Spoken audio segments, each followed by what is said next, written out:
Alright, how is everyone doing today? Welcome to my channel. This is an educational channel, and we take a look at great theories, discoveries, and concepts that are impactful, things that would really help you if you only knew them. But they have been suppressed as some vested interest, some member of the powers that be wants you not to know this material. And so they have pushed the material, and in some cases the originator of the material, out of the margins of acceptable discussion, and moved you into an area, or move the information into an area where it's very difficult to locate it, and it requires a good amount of digging to access. And so we've been doing a number of different Bible decodes. This is number 295. Now, of course, the Bible is not inaccessible. It's something that you can get your hands on very easily and read, but the question is, how do you read it, and how can you interpret it, how can you understand it? And we did a lot of videos on the Roman origins hypothesis for the New Testament, and in my mind it's pretty obvious that that's correct, that the New Testament was actually written by the Romans, the Caesars of the Flavian dynasty. Not only did they write the New Testament, but they literally signed their names to it and mocked you for believing in it. They made a lot of crude and brutal jokes at your expense if you believe in it, and they left the evidence behind so that someday that they would be discovered, because they have egos like that. They had egos like that. And so the Romans, who stood to gain so much by a psychological operation against the Jews at this time, right at the end of the Jewish War, wrote the New Testament in order to tame, domesticate, and or mellow out the Jews, who were a big pain in their side, more so than any other nation that they governed in their entire empire. And the proof of that is all over the previous 150 videos or so. Then we've also looked at the Dead Sea Scrolls, which has also been suppressed. The Roman origins hypothesis has been quite suppressed. There's a lot of literature out there, but most Christians have never heard of any of it. And then there's the Dead Sea Scrolls, which were discovered in a bunch of caves near Qumran, near Jerusalem, in the 1940s and 1950s. Custody of the scrolls, most of them were very, very ancient books of the Old Testament, but then there is also a lot of other sectarian material that was specific to this group of people, which are maybe a monastery, maybe a fortress, that they lived there in a very austere and ascetic manner, with celibacy and incredible strict laws. They lived naturally off fruits and berries and such like, and they wrote about it. And the custody of these documents was given to these Catholic Dominican priests, mainly, who promptly took a look at them and said that they were, said to themselves, this is too embarrassing for us to translate and disseminate, so we're just not going to. And so for nearly 40 years, these documents were hidden, tucked away by these priests, and it took legal action from people like Robert Eisenman in order to get the scrolls shown to the general public and to academics all over the world who had been, thirsting for these documents for a very long time. Many of them died waiting for this to happen. And in fact, the priests went so far as to bequeath the documents to their heirs, as if they owned them or something like that. But now we have seen them, and we can see that there's something going on, that they were written most likely in the 1st century AD, and that there is some type of link with the story of Jesus, although it's very unlikely that that's exactly who we're talking about, but that there is some type of connection.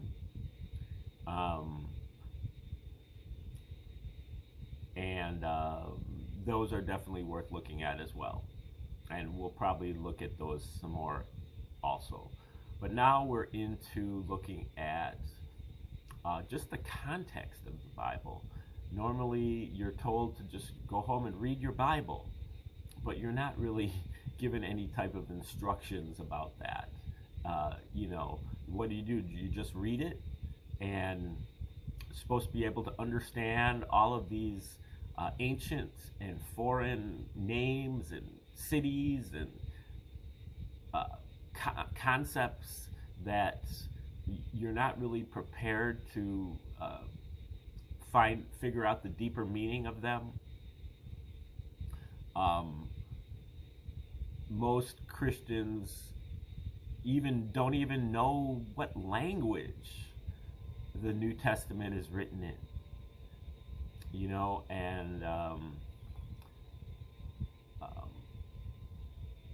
Most of them don't know that the New Testament wasn't written like a newspaper. It wasn't written right after the events described. There was, at the very minimum, decades between the time of the events of Jesus' life and the time that even the first Gospels were written. But people don't know that because that's not in the Bible, but it's certainly relevant to your understanding of the Bible. And so we're reading a 19th century book from 1881 by Bronson Keeler called History of the Bible. And, I like the old books. There's less propaganda, in my opinion. And there's more rationality, more studiousness. These people had longer attention spans than we have now. They had technological limitations, but they were able to sit down and get down to work without all the distractions. And Keeler even mentions that, in the early part of the book, that, these distractions were starting to come into play in his life, and he was lamenting the fact that he wasn't able to have the kind of uninterrupted concentration that he needed, as much as he maybe did earlier in his life. But anyway, we're about to start chapter 5. Now, he's covered various aspects, how there are so many other books that have to do with Jesus and his life that you've never read and that you've probably never heard of. because they're not in the canon of the Bible. There are literally dozens of Gospels, and there are dozens of books of Acts, and there are several other books of Revelation that you've never read. And the question is, why haven't you read them? Why don't you even know about them? And when you do find out about them, why are you not the least bit curious what they say? Because someone has told you that they are taboo and that they are either evil or will, get you off the track. But who were the people that decided that these 4 Gospels, this one book of Acts, and this one book of Revelation are the ones that you need to pay attention to? Not even mentioning all the epistles, some of the epistles we found that are forgeries and pseudepigrapha, or however you pronounce that. These are choices that are important, for people to understand. And it's also important to understand kind of how the church fathers, that they, back in the 2nd to 5th century, these people did not consider the New Testament books to be sacrosanct and that they were inspired by God.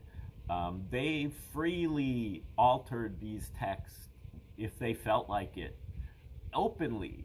They didn't think that, if they felt like they needed to make a change in the text, they just made the change. It wasn't like that.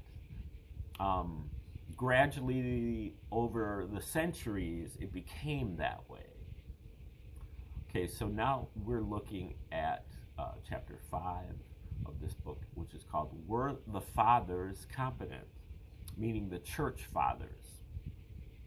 The people who, now many people who have the Roman origins hypothesis believe that the church fathers were also descendants and or flat out forgeries from the Romans as well, that this is all Roman psychological operation propaganda as well. But we're talking about, people like St. Ignatius and Tertullian and Origen, Irenaeus, and St. Augustine, and Polycarp. All these people, were the early church fathers, and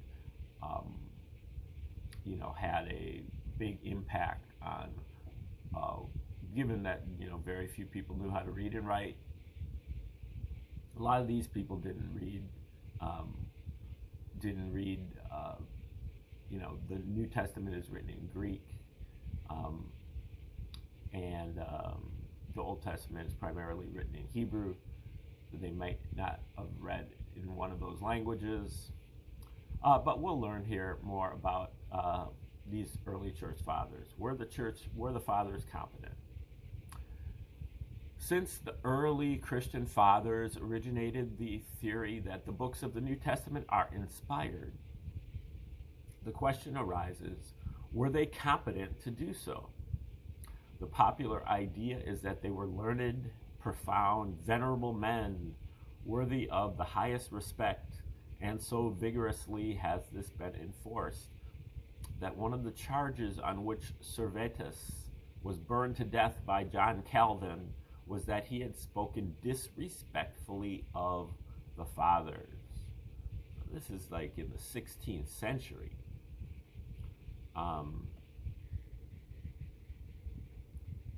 The facts are quite the reverse.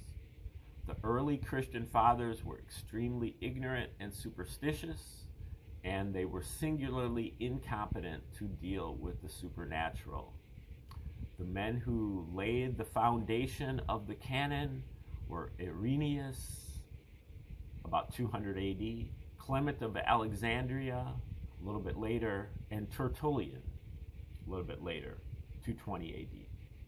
And of them, Professor Davidson says, The three fathers of whom we are speaking had neither the ability nor inclination to examine the genesis of documents surrounded with an apostolic halo. No analysis of their authenticity and genuineness was seriously attempted. The ends which they had in view, their polemic motives, their uncritical, inconsistent assertions, their want of sure data, detract from their testimony. Their decisions were much more the result of pious feeling, biased by the theological speculations of the times, that the conclusion of a sound judgment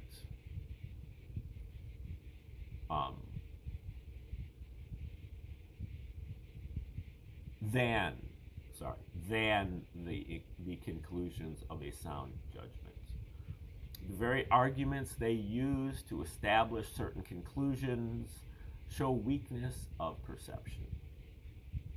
The infancy of the canon was cradled in uncritical age and rocked with traditional ease. Conscientious care was not directed from the first to the well-authenticated testimony of eyewitnesses.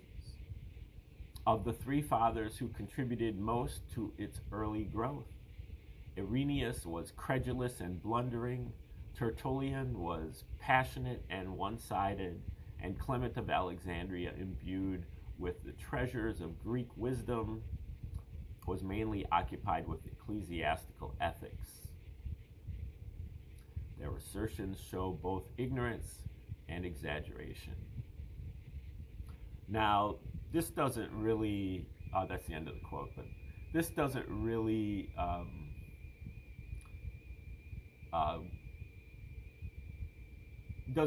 strike me, with a great deal of credence. You can always say that people from a different age had a different way of thinking and that they were ignorant according to your age, but your age may not be any better than their age. Just like I'm saying with this, these 19th century people, a 20th century viewpoint might, or 21st century viewpoint might, say the same about them. I'm not too moved by that quote there. However, we'll move on. Some citations will illustrate their mental characteristics. The reader is familiar with the fable of the phoenix, which was said to renew its life every 500 years. Clement of Rome, much earlier, 100 AD, Clement of Rome was absolutely and definitely a member of the Flavian dynasty of Caesars. But he was also one of the early church fathers, and I believe either the second or the fourth pope or bishop of Rome. But he was absolutely, for sure, a Roman royal of the Flavian dynasty. Clement of Rome, 180, thought it had an actual existence, the phoenix, that is, and he asserted that it was typical of the resurrection. Tertullian believed the same thing. Celsus, the noted anti-Christian writer, used this fact to illustrate the credulity of the early Christians, and Origen defended the fable rather than accept the just criticism. The writer of the Epistle of Barnabas believed an ancient superstition that the hyena changed its sex every year, being alternately male and female, that a hare had as many young as it was years old, that a weasel conceived with its mouth, that the reason why men should eat only animals with a cloven hoof was because the righteous people lived in this world but had expectations in the next. Don't get that? And where did you get that information? But Justin Martyr, about 150 AD, believed in demons. Now, of course, many people today also believe in demons. You will find that the concept of demons and the concept of Satan is not an Old Testament concept. Satan is used in the Old Testament only a handful of times, and never regarding a supernatural being. It's always referring to a human who is an adversary or an obstacle, and that the Satan that we know and hate is a product primarily of Hollywood. Also, some of the old authors such as Dante and Milton, but and going through the in the New Testament, Satan is given a greater powers, superhuman powers. So it's a product of the Romans as well. So the Romans really invented Christianity. They also invented Satanism. They also, invented Islam through this as well. And so you're urged to look at your Bible through the lens of Josephus and his book War of the Jews, and that is how you kind of crack the code of what's actually written in the Bible. Is kind of like a running code or joke between that book and the 7-volume War of the Jews by Josephus, who was absolutely a member of the Flavian dynasty. He's known as Flavius Josephus, and he lived his entire last 30 years of his life at Caesar's palace, and was one of the court historians for the Flavians. If he existed at all, he may have just been a pen name of another one of the denizens of Caesar's palace. Okay, so Justin Martyr believed in demons, and many of the Roman origins people believed Justin Martyr was absolutely just a pen name of another Roman. But he believed in demons. He said that they were the offspring of angels who loved the daughters of men, that insane people were possessed and tortured by the souls of the wicked who had died in their sins, and that this was a proof of the immortality of the soul. Now, many modern people believe this. He said that, so for him to be ridiculing this shows you that something in the 19th century and something from today is different. And that, they were more rational then than they are now. He said that the food of angels was manna. Athenagoras, about 170 AD, declared that the strong belief of Christians was that angels had been distributed by the Logos throughout the universe, and that they were kept busy regulating the whole. Some of the angels loved the daughters of men and fell, and thus were begotten giants or demons. Again, that doesn't seem too out of place for a 21st century discussion, especially in light of some of the Sumerian tablets and evidence of giants. There's a big difference between giants and demons. But anyway, these last roamed about the world, performing the evil deeds peculiar to their natures. Theophilus, about 180 AD, said that the pains of women in childbirth and the fact that serpents crawl on their bellies were proofs that the account of the fall as given in Genesis was true. Tertullian believed that the hyena changed its sex and that the stag renewed its youth by eating poisonous snakes, that eclipses and comets were signs of God's anger and forerunners of national disasters.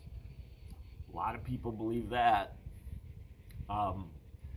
That volcanoes were openings into hell, and that the volcanic condition was a punishment inflicted on the mountains to serve as a warning to the wicked.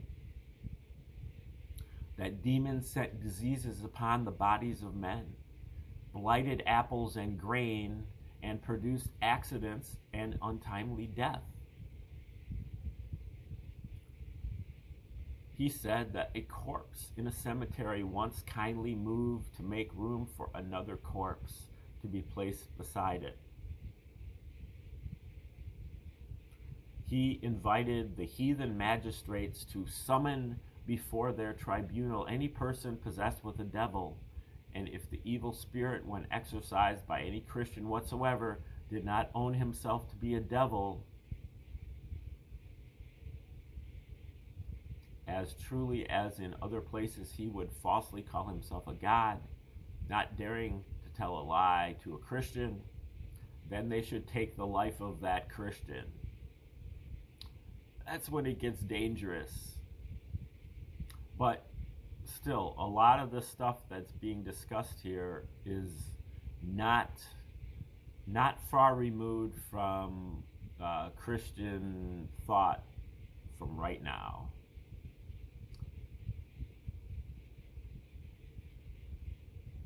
Clement of Alexandria. But again, this author writing in the 19th century feels like it is. I mean, for him to be putting all this stuff on paper means that he's trying to show you how ridiculous this is. So for him at this time in the 19th century, these beliefs are ridiculous. But for now, for us in the 21st century, these beliefs are, just kind of on the margins of acceptable and used by all almost mainstream. These are almost mainstream views. A lot of people will say, oh, a demon did this and Satan is doing that, and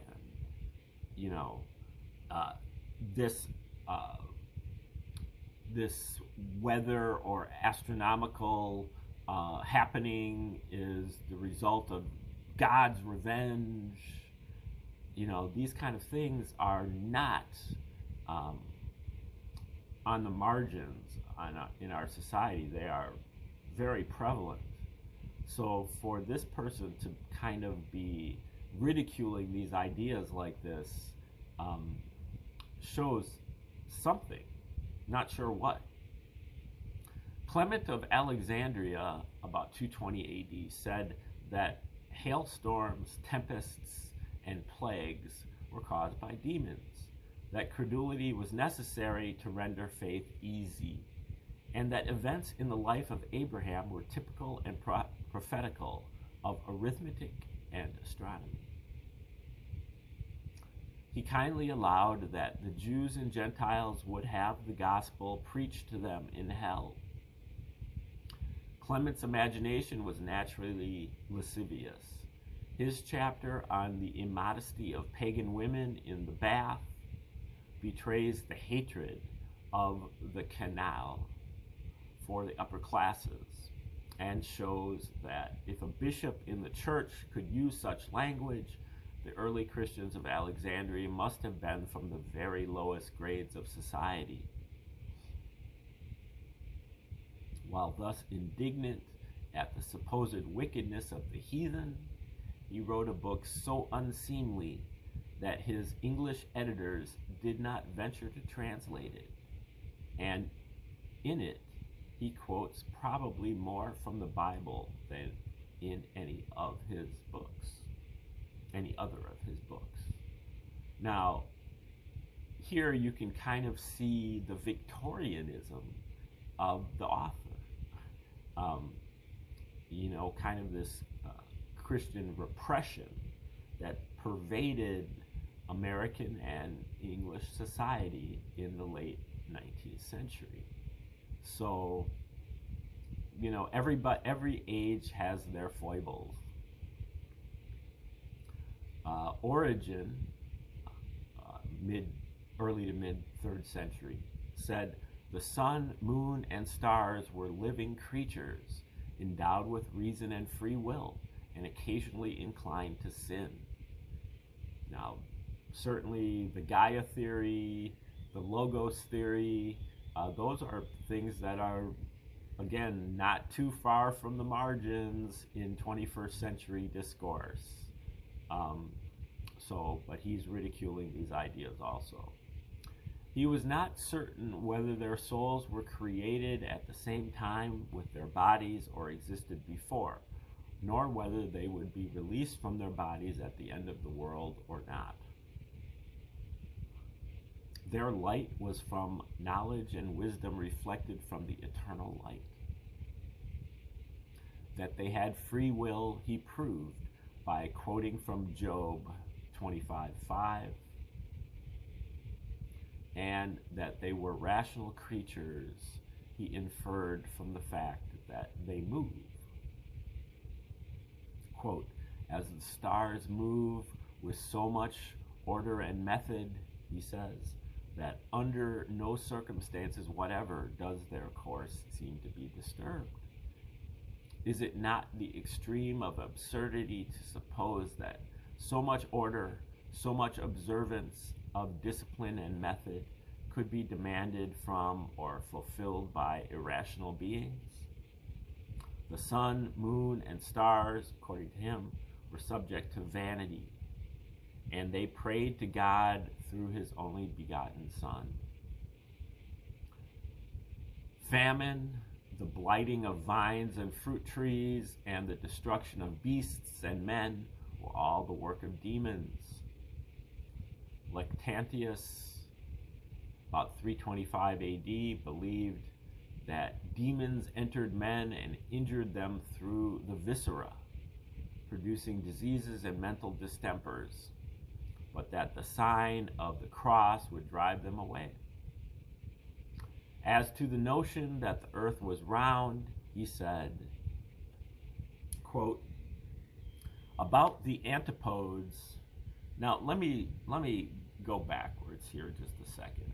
The earth was round is just not good enough for me. Even in the flat earth theory, the earth is round. You know, so say that the earth is spherical or spheroidal, but not round, because the flat earth is also round, just like a pancake, just like a coin. Those are both flat and round.